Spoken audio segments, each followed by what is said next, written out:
Hello student, आज मैं आपको हिंदी व्याकरण का फर्स्ट चैप्टर रीड करवाऊंगी जो है आपका भाषा, बोली, लिपि और व्याकरण। इस चैप्टर में हम क्या क्या चीज़ रीड करेंगे। हम सबसे पहले भाषा के बारे में जानेंगे, भाषा क्या होती है, फिर बोली, लिपि और व्याकरण, ये चारों चीज़ पढ़ेंगे। सबसे पहले देखिए भाषा, क्या पढ़ेंगे हम। भाषा, मनुष्य भाषा के द्वारा अपने मन के भाव प्रकट करता है। हमें यदि देखिए कोई चीज़ बोलनी है तो हम किसके माध्यम से प्रकट करेंगे, भाषा के द्वारा। उसके मन में तरह तरह के विचार आते हैं, वह इन्हें भी भाषा के द्वारा प्रकट करता है। एक सीमा तक संकेतों द्वारा सभी भाव विचार प्रकट नहीं किए जा सकते, इसलिए भाषा का जन्म हुआ। क्या हुआ, संकेत के द्वारा हम सारी बात नहीं कह सकते हैं। जैसे देखिए इस पिक्चर में जो अध्यापिका हैं वह चुप रहने का संकेत कर रही हैं, लेकिन इस पिक्चर में जो कामना है वह भाषण दे रही है। तो भाषण पूरी हम सांकेतिक भाषा में नहीं दे सकते, इसलिए हम कोई लिमिट तक ही किसका यूज कर सकते हैं, सांकेतिक भाषा का। विद्यार्थियों ने अध्यापिका का संकेत समझ लिया है, वे चुप हो गए, किंतु अध्यापिका संकेतों द्वारा विद्यार्थियों को पढ़ा नहीं सकती। पढ़ा तो नहीं सकती संकेत के द्वारा, चूँकि संकेतों का अर्थ अलग अलग व्यक्ति द्वारा अलग अलग प्रकार से ग्रहण किया जाता है, इसलिए संकेत अपने आप में अस्पष्ट एवं अपूर्ण होते हैं। अतः ऐसे ध्वनि संकेतों की आवश्यकता हुई जिससे निश्चित अर्थों की अभिव्यक्ति हो सके। इस प्रकार की ध्वनियों से ही भाषा का जन्म हुआ।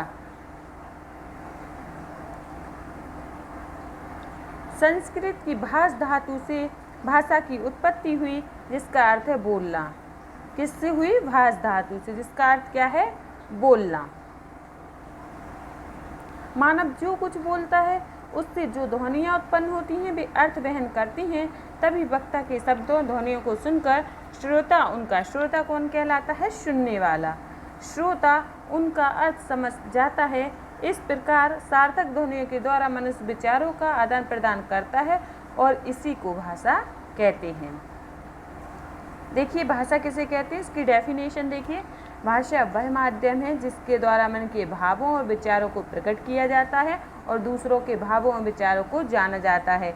इस डेफिनेशन को आप सभी स्टूडेंट जरूर लर्न कर लें। मनुष्य के मुख से निकलने वाली सार्थक ध्वनियों से शब्दों का निर्माण होता है। शब्दों से ही वाक्य बनते हैं। क्या होता है, सबसे पहले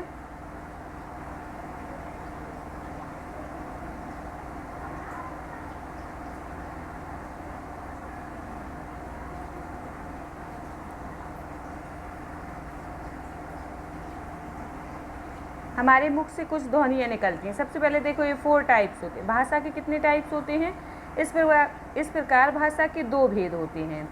भाषा के कितने भेद होते हैं, 2 भेद होते हैं। कौन कौन से, मौखिक भाषा और लिखित भाषा।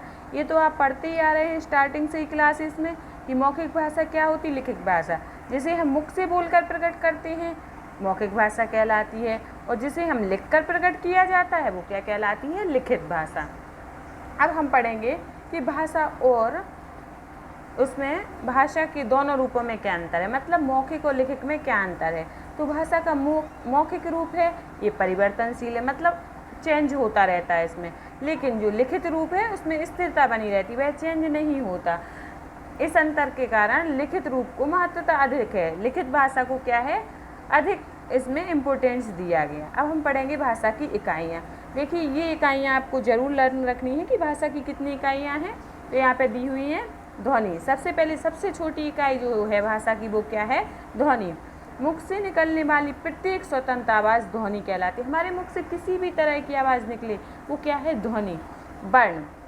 वर्ण देखिए, जो आप वर्णमाला पढ़ते हैं वह जो भी जितने वर्ण हैं वह सब वर्ण कहलाएंगे। वर्ण वह छोटी से छोटी मूल ध्वनि है जिसके और खंड नहीं हो सकते। जैसे ये देखिए वर्णमाला के वर्ण दिए हुए हैं। इसके बाद शब्द क्या है, जो वर्णों को मिलाकर बनते हैं, वर्णों के सार्थक समूह से बनते हैं। जैसे हमने पा और रा, इसमें क्या किया, हमने 2 वर्ण को मिला दिया, 2 वर्ण को मिला दिया तो एक क्या बन गया है, शब्द बन गया। इस तरह से वर्णों को मिलाने से क्या बनता है, शब्द बनता है। इस प्रकार फिर वाक्य किससे बनते हैं? अनेक शब्दों को मिलाकर एक पूर्ण विचार व्यक्त करने वाला शब्द समूह वाक्य कहलाता है। जैसे रवि फुटबॉल खेलता है, जो हमने इंग्लिश में सेंटेंस पढ़े हैं ये वही है। इस वाक्य में रवि फुटबॉल खेलता है, अलग अलग शब्द हैं। इसमें कितने शब्द हैं? देखिए, एक शब्द रवि हुआ, एक फुटबॉल हुआ, एक खेलता और एक है। इस प्रकार 4 शब्द हैं, लेकिन परंतु इनके एक साथ प्रयोग से एक अर्थ निकल रहा है। ये एक साथ प्रयोग हुए और अर्थ निकल रहा है, इसलिए इनको क्या कहेंगे? वाक्य। अब पढ़ेंगे हम बोली। बोली क्या होती है? तो भाषा के क्षेत्रीय रूप को बोली कहा जाता है। क्षेत्रीय मतलब एक किसी विशेष स्थान पर जो बोली जाती है। जैसे हम लोग जहाँ रहते हैं वहाँ कौन सी बोली बोली जाती है? बुंदेलखंडी।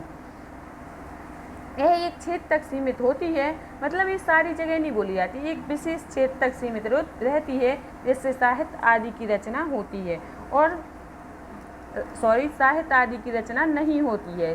बोली में कोई जो साहित्य हैं उनकी रचना नहीं होती।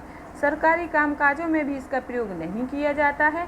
जैसे देखिए यहाँ पे कुछ बोलियों का, जो हरियाणा में है हरियाणवी बोली जाती, राजस्थान में राजस्थानी बोली जाती, छत्तीसगढ़ में, इस तरह से अलग अलग क्षेत्रों में अलग अलग बोलियाँ बोली जाती।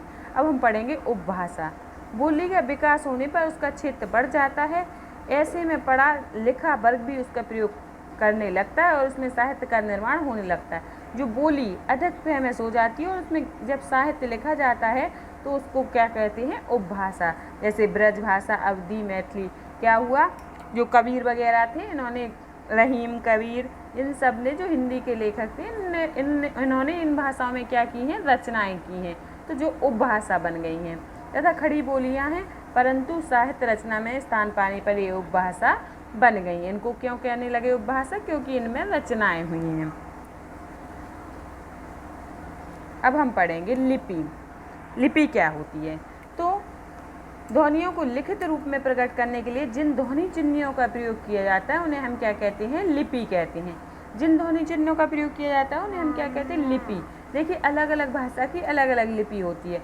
जैसे कि देखिए, संस्कृत और हिंदी और संस्कृत की कौन सी लिपि है?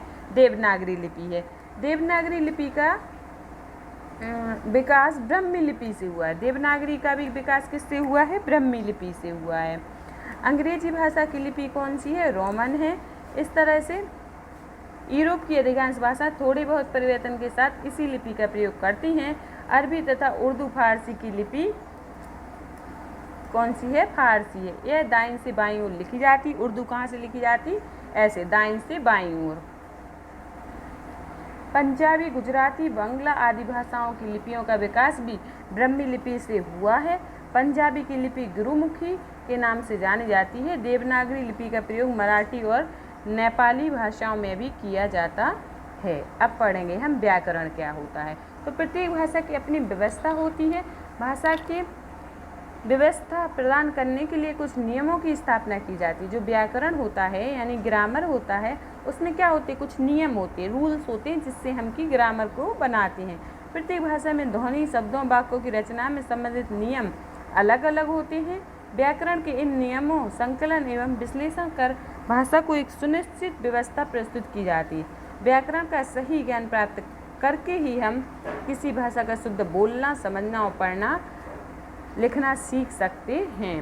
अब हम पढ़ेंगे व्याकरण किसे कहते हैं। देखिए डेफिनेशन, वह शास्त्र है। व्याकरण वह शास्त्र है जिसके द्वारा किसी भाषा को शुद्ध बोलने, पढ़ने व लिखने का ज्ञान होता है। अब हम यहाँ पे व्याकरण के विभाग पढ़ेंगे। कितने विभाग दिए? तो वर्ण विचार, शब्द विचार, पद विचार और वाक्य विचार, ये 4 विचार पढ़ने हैं व्याकरण के विभाग में। ठीक है।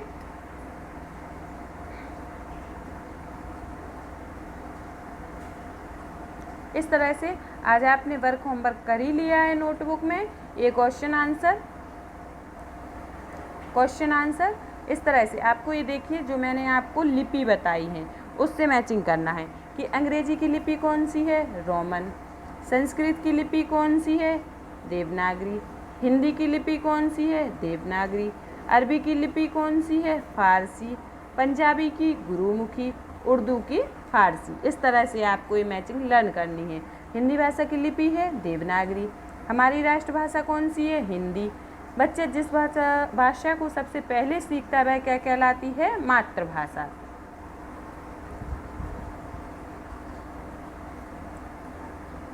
रिक्त स्थान। भाषा के क्षेत्रीय रूप को अभी बताया मैंने आपको, क्या बोलते हैं, बोली बोलते हैं। भारतीय संविधान में कितनी भाषाओं को मान्यता प्रदान की गई है, तो 22 भाषाओं को। कितनी? 22। शब्द वर्णों के सार्थक समूह से बनते हैं। किसी भाषा की नियमावली को उसका क्या कहते हैं, व्याकरण कहते हैं। अब सही गलत देखेंगे।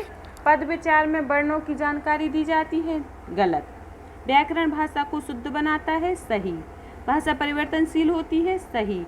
बोली देश भर में बोली जाती है, गलत। हम अपने विचार दूसरों तक पहुंचाने के लिए का प्रयोग करते हैं, किसका प्रयोग करते हैं, भाषा का। मुख से बोली जाने वाली बातचीत का रूप है, कौन सी रूप है, मौखिक रूप है। लिपि के द्वारा हम भाषा को क्या कर सकते हैं, परख सकते हैं। क्षेत्रीय भाषा को कहा जाता, क्या कहा जाता, बोली कहा जाता। भाषा को द्वारा शुद्ध किया जाता, किसके द्वारा, व्याकरण के द्वारा। फारसी एक है, फारसी क्या है, एक भाषा है। देखिए ये आपका चैप्टर कंप्लीट हुआ, आप इसको नोटबुक में कंप्लीट करें। Okay bye.